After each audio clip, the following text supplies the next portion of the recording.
아마 운동을 좋아하시는 분들은 여러 영역에서 좋아하는 스포츠 팀이 있을 터인데, 어떤 운동팀이든 상관없이 좋은 팀은, 특별히 이제 이렇게 두 팀이 경쟁하게 되는 그런 경우에 있어서 좋은 팀이라고 하면 공격도 잘해야 되지만 수비도 잘해야만 됩니다. 공격은 탁월한데 수비가 부실하면 아무리 공을 많이 넣어도 또 여전히 공을 많이 이렇게 뺏길 수 있기 때문에 그렇습니다. 반대로 공격은 부족한데 수비가 탁월하다라고 해도 여전히 골을 넣지 못하면 이길 방법이 없기 때문에 좋은 팀이란 공격도 잘해야 되지만 수비도 잘해야 된다. 이 두 가지가 이 조화와 균형을 잘 이룰 때 좋은 팀이다. 그렇게 말합니다. 제가 개인적으로 강원도 출신이라 한국 프로축구의 강원 팀이 있는데, 공격은 좀 하는 것 같은데 수비가 조금 그렇게 좀 여유롭지 못해서 이렇게 지는 경우가 좀 많이 있더라고요. 성경에도요, 시편 1편에 보면 복 있는 사람은 이렇게 얘기해요. 그리고 두 가지를 얘기해요.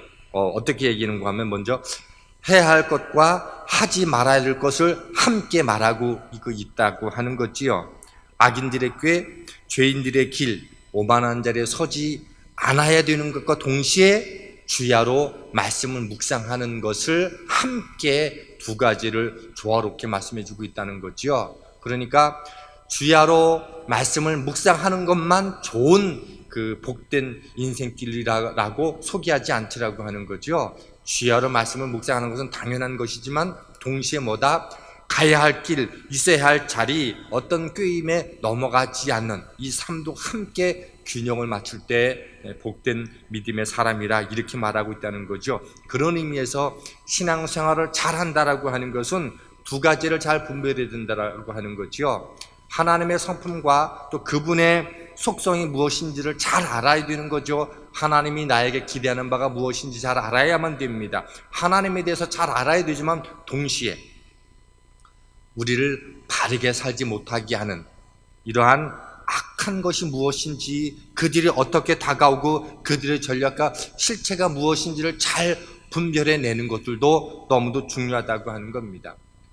오늘 우리가 하나님에 대해서 잘 모르면 그분으로부터 오게 되어지는 은혜와 축복을 못 누리게 되는 그러한 안타까움이 있지만, 또 못지않게 이 공중권세 잡은 자, 우리를 공격하고 방해하는 이들의 실체를 모르면 우리 삶이 완전히 망가질 수 있다고 하는 거죠. 그런 의미에서 마땅히 하나님을 잘 알아야 돼요. 그러나 동시에 우리를 방해하고 대적하는 그들의 세력이 무엇인지를 동일하게 잘 아는 일이 너무도 중요합니다. 그런 의미에서 우리를 공격하고 방해하는 이 세력의 속성들을 좀 몇 가지 알아야 되는데, 첫 번째로 우리가 놓치지 말을 게 무엇인가 하면, 내가 그리스도인으로서 이 땅에서 바르고 잘 살려고 하면 할수록 방해하는 세력이 있다라고 하는 것을 알아야만 됩니다.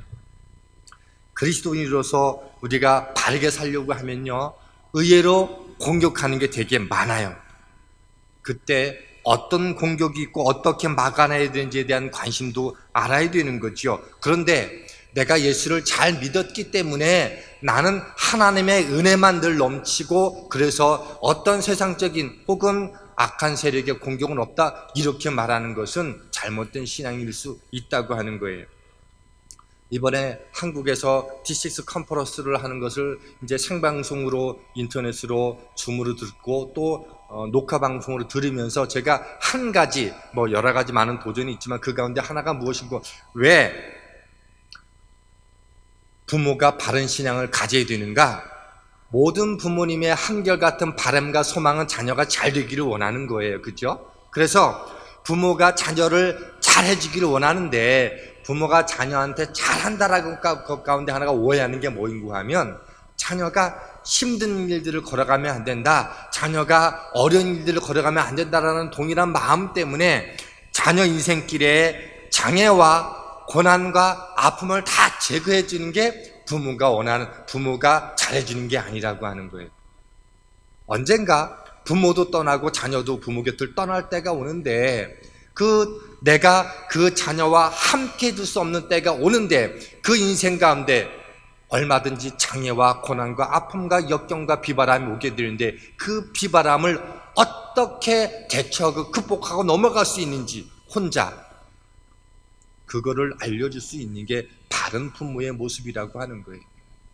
언제든지 떠나게 되는데 그러면 그 자녀의 인생길에 무엇을 그에게 맡겨주고 떠나게 할 것인가? 그게 말씀이다라고 하는 거죠. 고난 가운데에 아무것도 직면하지 않도록 해주는 게 부모의 역할이 아니라 어떻게 그들을 준비시킬 것인가라고 하는 것. 그런 의미에서 그리스도인으로 살아도 고난과 아픔과 풍랑은 언제든지 올 수 있다라고 하는 것들을 인식하는 일은 너무도 중요하다고 하는 겁니다. 또 하나 두 번째 우리가 알아야 될 게 무엇인가 하면 우리를 향한 세상과 악한 영들의 공격은 때를 가리지 않고 찾아온다고 하는 거예요. 하루 24시간요 365일 내내 공격받을 수 있어요. 그래서 깨어있어야 되고 방심하지 않아야만 되는데 때와 장소와 가림이 없다라고 하는 거죠. 세 번째로 우리가 또 귀담아 들을 게 무엇인가 하면 공격은 정해진 방향이 정해진 사람으로 이렇게 늘 주어지지 않는다라고 하는 겁니다. 어느 한 방향으로 공격이 들어오면 거기만 막으면 되는데 그렇지 않지라는 거예요. 예를 들면 밖에서 나에게 공격으로도 다가오지만 내 안에서 오기도 해요. 다른 사람을 통해서 나에게 공격이 다가오기도 하지만 가족을 통해서 오기도 하더라고 하는 거예요. 그리고 우리를 공격하는 이 세력은 아주 교활한 세력이더라. 보이는 것이 전부가 아닌 방식으로 우리가 민감하게 깨어있지 않으면 늘 어려움당할 수 있다라고 하는 겁니다. 오늘 본문을 보면 교활한 함정을 파놓고 예수님을 공격하는 모습을 발견할 수 있습니다. 오늘 13절 보면 이렇게 돼 있지요.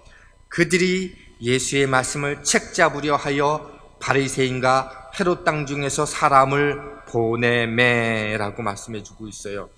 예수님을 책잡으려고 공격하려고 온 사람이 누구라고 소개하고 있는가 하면 바리새인들과 헤롯 당원들이라는 거예요. 근데 우리가 이렇게 읽으면 그게 뭐가 책잡는 거에 심각한 문제인가 라고 생각할 수 있는데 이 당시의 상황적으로 봤을 때 바리새인들과 헤롯 당들은 결코 섞일 수 없는 사람들이에요. 이 바리새인들은 민족주의자이면서 유대인을 신봉하고 그리고 하나님의 율법을 강조하고 또 하나님의 율법을 얼마나 강조하는지 자기들이 만들어 놓은 율법 장로의 유전까지도 우리는 지키는 사람이다라고 말하는 사람들이에요. 근데 헤롯 당원들은 뭐인 건 오직 헤롯을 위해서 충성하는 사람들, 서로 상극인 사람들이에요. 그런데 오늘 성경은 뭐라냐면 예수님을 책잡고자 서로 어울릴 수 없는 사람들이 같이 모여서 예수님께 나왔다고 하는 거예요.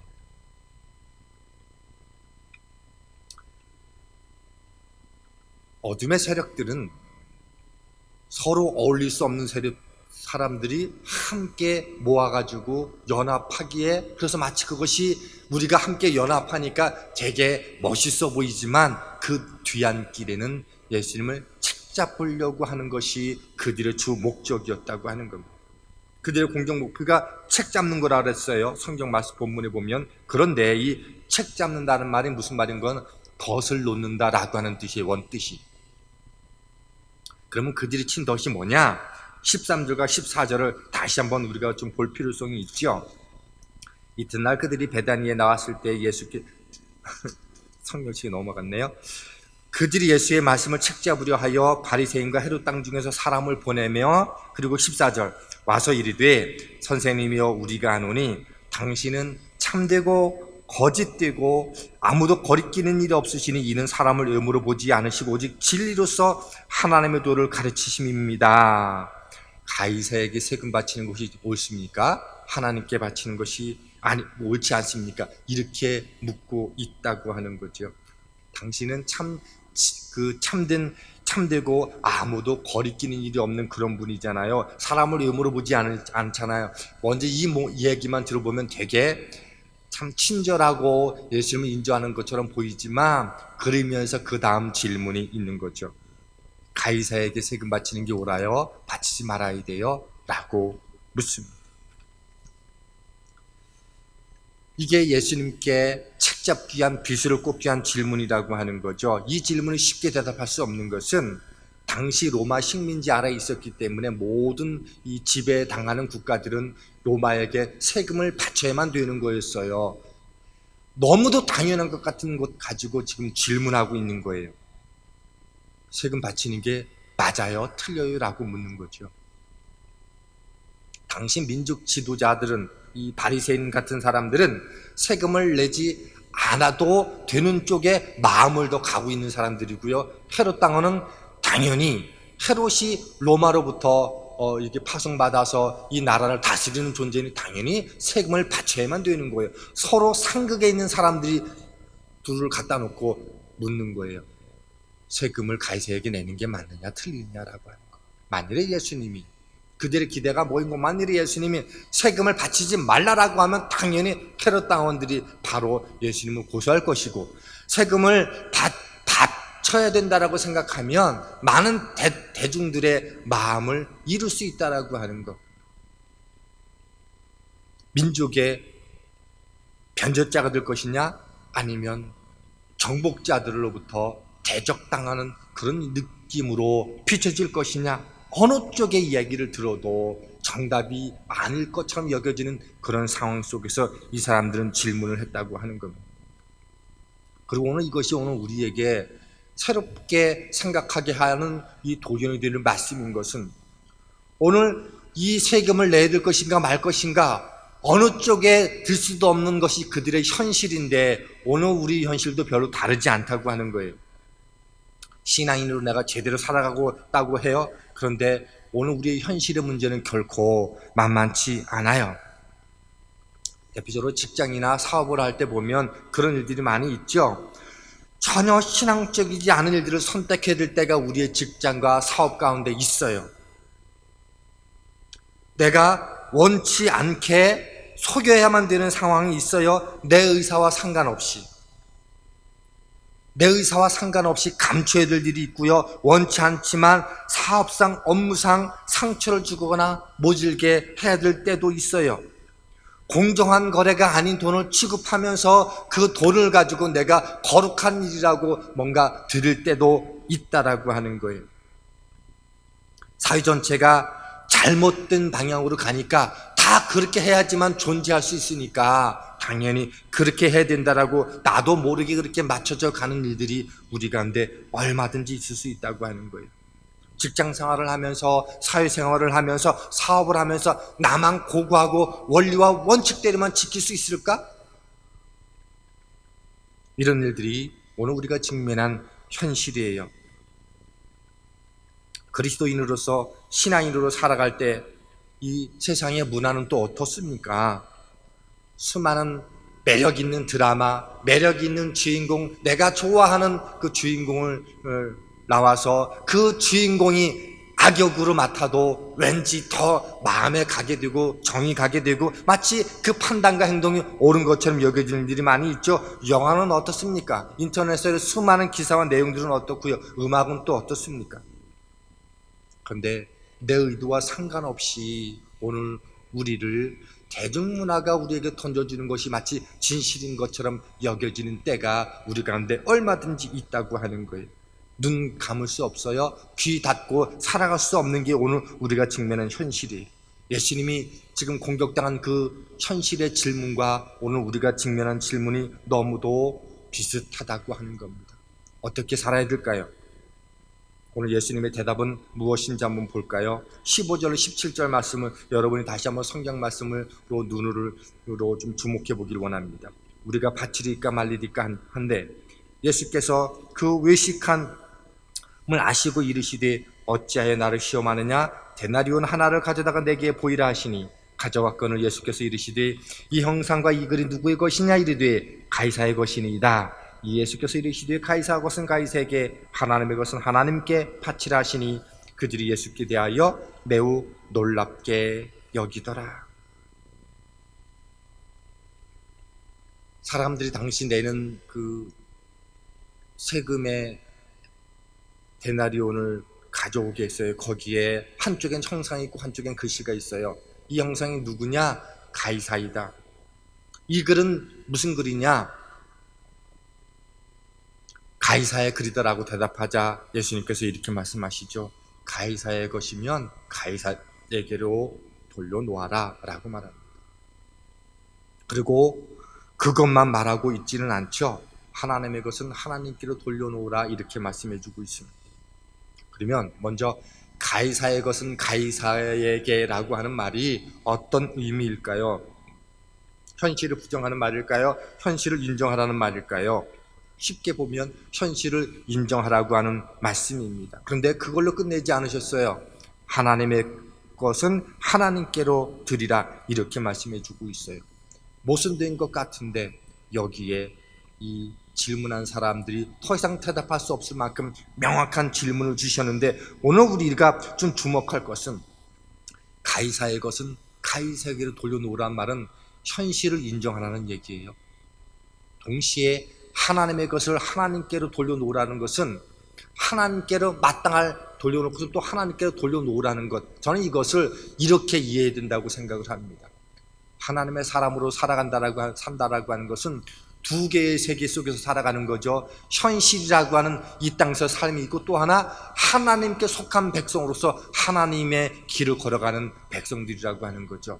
현실도 당연히 우리에게 주어진 현실이고 믿음의 일도 당연히 우리가 감당해야 될 일인 거예요. 오늘 예수님은 어느 한 가지만 딱 하라는 얘기는 아니라고 하는 거죠. 보다 근원적으로 말하면 현실 속에 살지만 더 크고 더 완벽한 하나님 나라의 백성으로 살아가는 사람들,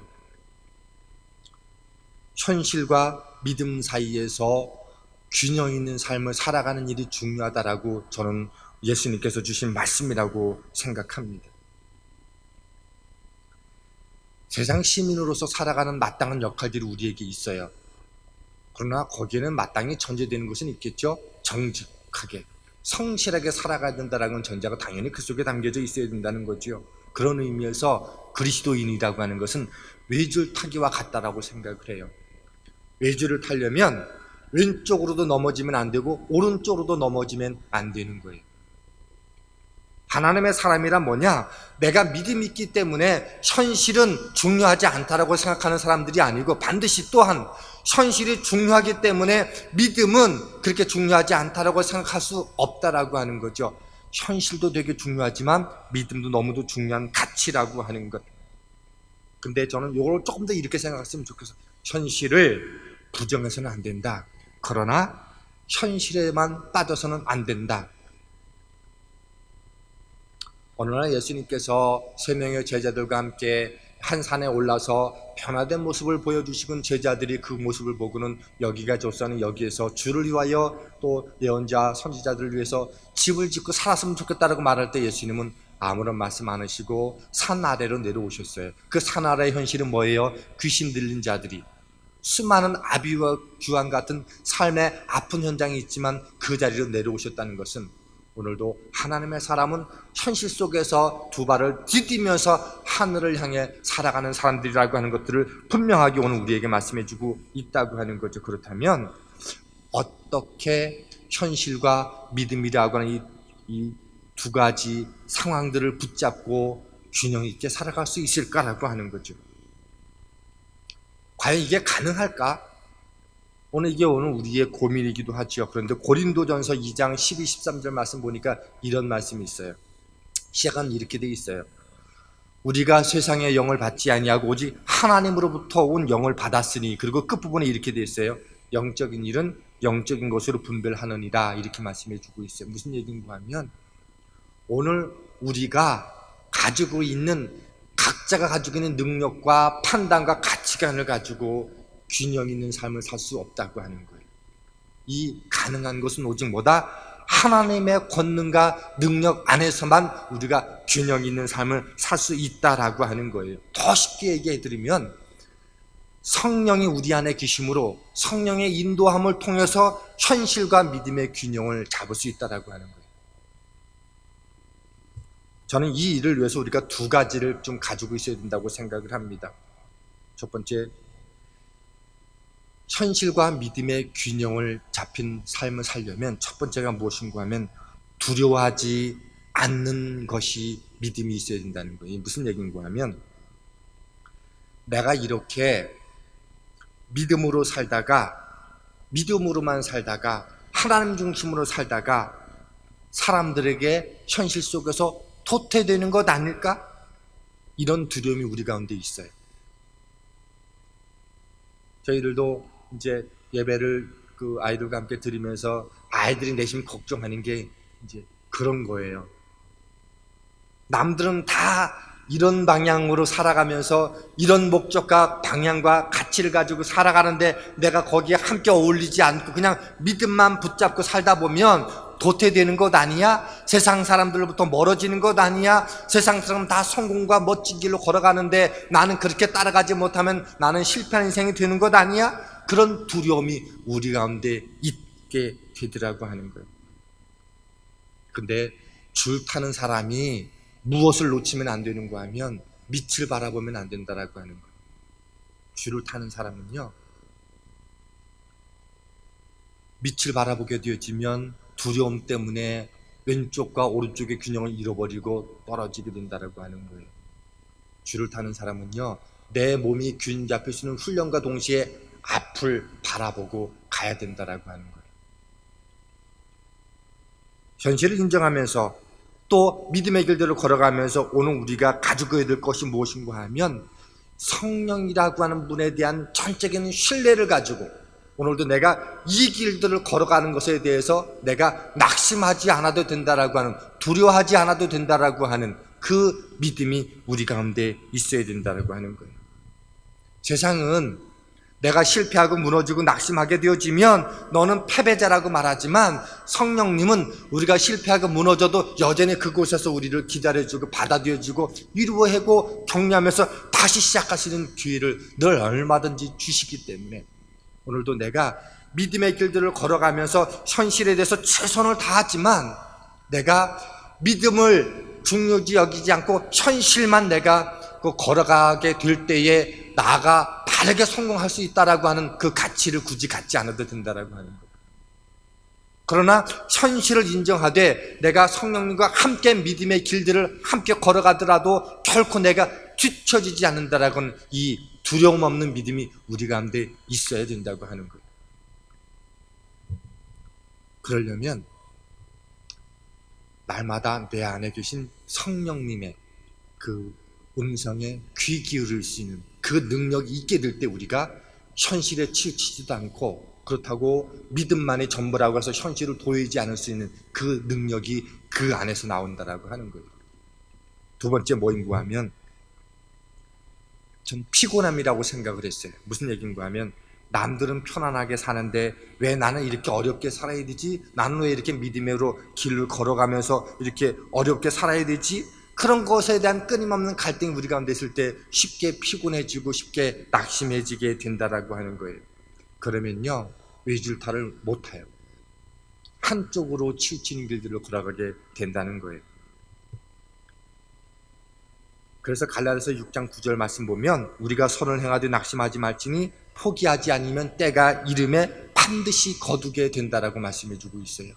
믿음의 사람이 이 믿음의 길들을 걸어가면서 왜 나만 이렇게 걸어가야 되는가 라고 생각하게 되어지고 이게 믿음을 자꾸 놓치게 된 일들이 많이 있어요. 그래서 현실에 치우치는 경우가 많이 있어요. 그런데 예수님께서 말씀하시기를 그 믿음의 길은 늘 좁은 길이고 협소한 길이고 좁은 문이라고 말씀해 주셨어요. 그리고 성경은 피곤하고 힘들고 어려운 길들을 걸어가면서 중간중간에 우리로 하여금 쉼을 갖도록 하시죠. 성령님의 도움을 받도록 하시는 거죠. 전 그런 의미에서 오늘 우리가 지금 구체적인 얘기를 나눌 수 있는 여유는 없으니까 현실 너무도 소중하고 중요한 거예요. 그 일에 최선을 다해요. 정직과 성실을 가지고. 그런데 그것만 가지고 달려가는 것은 결코 건강한 길이 아니라고 하는 것. 그래서 믿음의 길들을 함께 감당해야 되는데, 그러려면 그 중심을 잡게 하는 것은요, 성령과 두려움 없이 살아가도록 하는 것, 그리고 피곤치 않도록 하게 하시는 그 성령님을 우리가 온전히 의지하지 않으면 불가능하다라고 하는 게 성경의 제시의 방법이라고 하는 거예요. 전 그런 의미에서 오늘 우리가 정신없이 현실길을 달려가다가도 늘 중심을 놓치지 않고 우리가 좀 쉼을 얻을 수 있는 공간이 필요한데, 그게 무엇인가 하면 한 주간 동안의 모든 일을 멈추고 예배하고 기도하고 함께 교제하는 그 일들이 우리 가운데 너무도 중요하다고 하는 거예요. 그리고 필요하면 신앙적인 훈련을 함께 받으면서 내가 믿음의 길들을 걸어가면서 현실 속에서 정직과 성실을 가지고 최선을 다했을 때, 세상의 방식이 아니라 하나님의 방식으로 얼마든지 하나님의 사람이 승리할 수 있는 길이 주어져 있다라고 하는 것을 성경의 무수한 사건과 인물들의 삶을 통해서 우리가 발견해낸 그 일들은 너무도 중요하다. 그러면서 사실 제가 정리하고 싶은 게 있어요. 그게 무엇인가 하면, 성경은 가이사의 것은 가이사에게로 돌려놓아라, 현실 믿음의 사람들 최선을 다해서 살아야 되는 거야.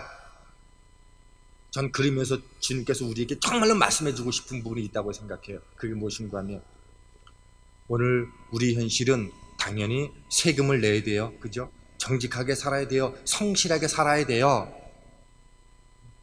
그리고 내 기업도 키우고 내 직장에서 나의 능력도 키워나가야 돼요. 우리 그런 거 정말 열심히 최선을 다하잖아요. 그죠? 그게 저는 가이사의 것을 가이사에게로 돌려드리는 그 방식이라고 생각을 해요. 근데 저는 주님의 주는 도전은 여기에 끝나지 않는다고 생각해요. 오늘 우리가 이 현실을 살아가면서 직장과 일터에서 배움의 자리에서 열심히 잘해서 내가 꿈꾸는 삶의 방향들 잘 이끌어 가려고 해요. 그렇다면 너희의 인생에서 가이사의 것은 그렇게 가이사의 것을 온전히 올려드리고 있는데, 그렇다면 너는 하나님의 것은 하나님께로 온전히 돌려놓고 있니? 라는 질문이 오늘 이 예수님의 질문 속에 담겨져 있다고 생각을 해요. 세금 안 내면 불이익이 있고, 직장에서 성실하게 정직하게 하지 해야만 될 때 불이익도 있지만, 그러나 정말 너가 나를 신뢰한다면 너의 삶 속에서 가이사의 것은 당연히 하나님께 가이사의 것을 돌려놓는다면, 그러면 너의 삶 속에서 하나님께 돌려놓는 것은 온전히 돌려놓고 있니? 라는 질문을 함께 가져야 된다고 하는 거예요. 너의 삶 속에서 너의 시간을 하나님께 온전히 돌려놓고는 있는 거야? 너가 예배가 하나님 것이기 때문에 하나님께 온전히 돌려놓고 있니? 물질이 하나님 거라고 인정을 하고 하나님께 온전히 돌려놓고는 있는 거야? 너 인생의 주인이 하나님이라고 믿고 너 인생을 하나님께 온전히 돌려놓고는 있는 거야? 전 이것이 가이사의 것은 가이사에게, 하나님 것은 하나님께로 돌려놓으라는 방식으로서 정말 말씀해주고 싶은 부분이 거기에 있다고 생각해요. 정말로 열심히 살아야 돼, 정직하고 성실하게. 그러면 그렇게 사는 것만큼 그것을 포함해서 모든 것이 다 그것조차도 가이사 것도 사실은 하나님 것 아니니?